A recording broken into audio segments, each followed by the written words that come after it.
We all have those shows from our childhood that hold a special place in our hearts, when we'd rush to the TV after school or every Saturday morning. But for any kid born in the late 90s or early 2000s, one of those many shows was Teen Titans, an animated action cartoon that aired on Cartoon Network based on the DC Comics series with the same name. And while I can only watch some of the show through reruns, it's a show I remember fondly. But after 20 years, does it deserve the same amount of praise as it did back then? Or it's considered a genuinely amazing series that stands the test of time? Or in reality, do we remember it behind the sweet rose-tinted glasses of nostalgia, where it's actually not all that special? Recently, as in the past few years, I've liked watching older shows from my childhood, or shows I was too young to watch while working on art. It's how I've been able to watch Spider-Man, the animated series, or rewatch shows like Ben 10 or Danny Phantom. And this time, I decided to continue the nostalgia trip with Teen Titans. And after one episode, I gotta say, I was pretty hooked. The show features Dick Grayson, Starfire, Beast Boy, Cyborg, and Raven as a group of teenage heroes fighting criminals throughout Jump City while living in a giant T.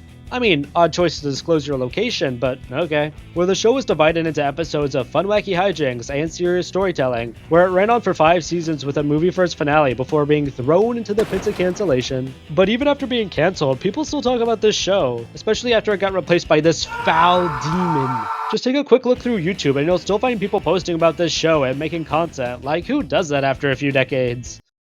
Wait. But for a show so highly praised to this day, it does have its fair share of problems, which people don't really talk about. Now, the biggest issue the show has is its pacing, and by that I mean its decision to deviate from the interesting plot at hand with goofy fun episodes, which sure can be fun and have some good messaging. Heck, there are some good episodes that aren't connected to the plot like Sisters, Only Human, Fear Itself, or Date with Destiny, but those aren't the ones I'm talking about. I mean episodes like Fractured or Winner Takes All, which ruined potential time that could have been taken for the overarching plot. Cause the main plot of season 1 and 2 revolves around Slade being the central antagonist, working from the shadows and grooming minors, which I wish I was joking about, but nope. He's just a straight up predator going after kids. Apparently calling Slade Deathstroke is too violent for a cartoon, but showing a grown man, as in an old grown man, manipulating teenagers is fine. Now the way the plot revolves around season 1 is great. Honestly, it's the best structured season, and all the episodes are pretty amazing. It's a pretty perfect season, so no wonder I got hooked with its engaging characters, witty writing, and personal stakes. But as the show progresses to season 2 and beyond, this glaring pacing issue takes prevalence. In season 2, Slade switches from going after young boys like Robin to young girls like Tara, where the show adapts Judas Contract, a story involving Tara, an earthbender who initially becomes friends with the Teen Titans and gets manipulated by Slade. Now, the first episode she's in is great. Kinda. Her reason for leaving is a bit stupid, but for the most part, it's a pretty good episode. But when she comes back, there's only 6 episodes left for the season, 2 of which are fun little filler, aka the goofy ahaha episodes. And the rest go from her joining the team, betraying them, trying to kill them all, and, dying. But instead of taking time to show her on the team, they have, this.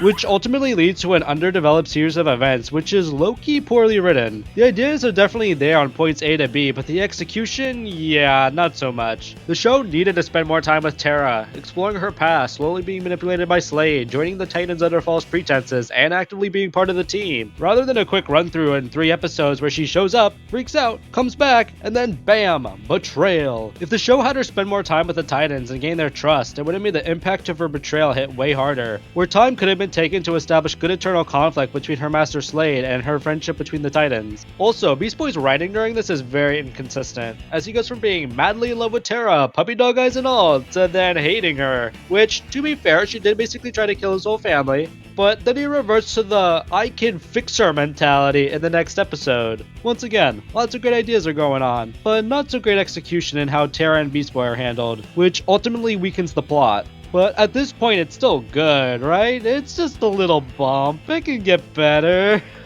No, it gets worse. As seasons progress, this becomes a recurring issue of getting some really great episodes mixed in with some really mid episodes, which tend to lead to just okay conclusions. For example, season 3 has some pretty goated episodes like Haunted, which has Robin deal with his PTSD relating to Slade, and some nice episodes like Spellbound, Ex-Betrothed, and my personal favorite, Revolution, where a British man hypnotizes people to think they're under colonial rule, and the Titans beat him with the power of American independence. It's such a goofy episode to where I love it, but for the actual plot of Season 3, it's relegated to the sidelines. The season initially introduces Brother Blood, an evil school teacher, or I guess just a teacher, who takes an interest in Cyborg, putting him into conflict with the rest of the Titans. But unlike Slade, a villain regularly behind the scenes for 2 seasons, who came into conflict with the Titans pretty often, Brother Blood only has a few episodes dedicated to him before fading into obscurity. The show misses out on adding new villains through his school, the Hive Academy, a semi-reoccurring threat where it could have delved into familiar faces like Jinx, Gizmo, and I don't remember this guy's name.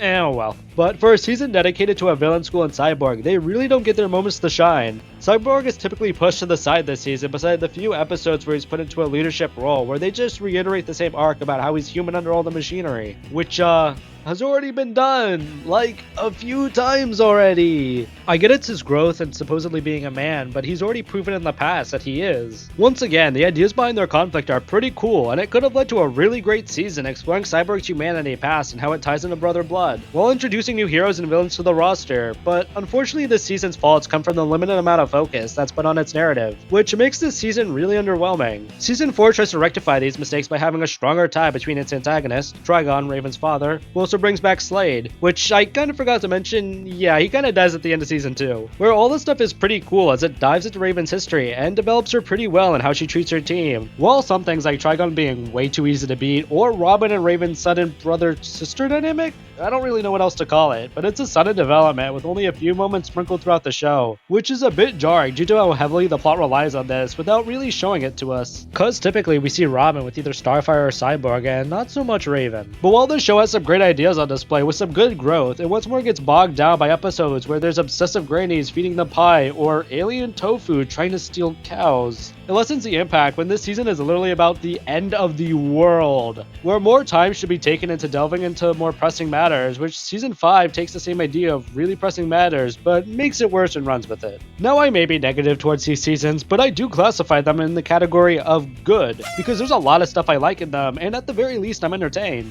But with Season 5, it's a situation where I just straight up don't like it. Is that a me thing? Yeah, probably. But it turned into a show focused on shoving in as many heroes and villains as possible to make a super big fight for the finale. And while yes, the season is mainly story focused with a few random tangent episodes, which should have been a good thing, but nope. The episodes are repetitive, uninteresting, lack the same amount of depth as previous seasons, and some of the episodes just straight up don't have any of the main titans in it.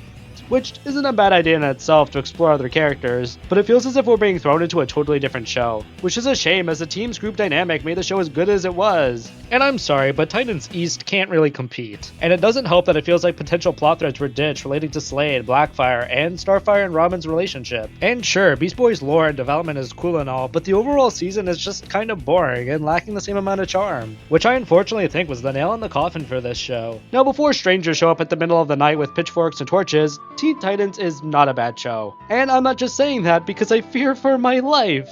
But it's a genuinely good show where it's at its best when it dives into characters and their dynamics with one another. There are some really good dynamics that teach mature issues and dive into complex storytelling, covering themes like toxic relationships, manipulation, PTSD, obsession, racism, responsibility, acceptance, insecurity, etc. All of which provide some of the best episodes of 2000s animation, as these characters are well built and grow constantly as the series progresses. And I can't fault anybody for liking the show because heck, I like the show. But I still think that actual criticism should be considered, especially when this is a reoccurring issue throughout the show that prevents it from greatness. While the show is long over, I still think it's good to look back on the things we like under a different lens and appreciate it for what it did, both the good and the bad. And yes, I am not the main demographic for this show. This was made 20 years ago for an audience way younger. But just because it's for a younger audience, it doesn't mean it's devoid of criticism, as this show clearly dives into some serious topics, which, I previously mentioned. But the show definitely deserves the praise, analysis, and all the fans that still love it, and it also deserves the constructive feedback on its faults so that we can all look back and understand why it's so special to all of us,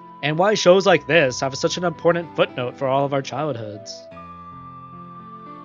If you made it this far, please like, comment, and subscribe if you enjoy the kind of content I'm making. This is Balthazar, signing off.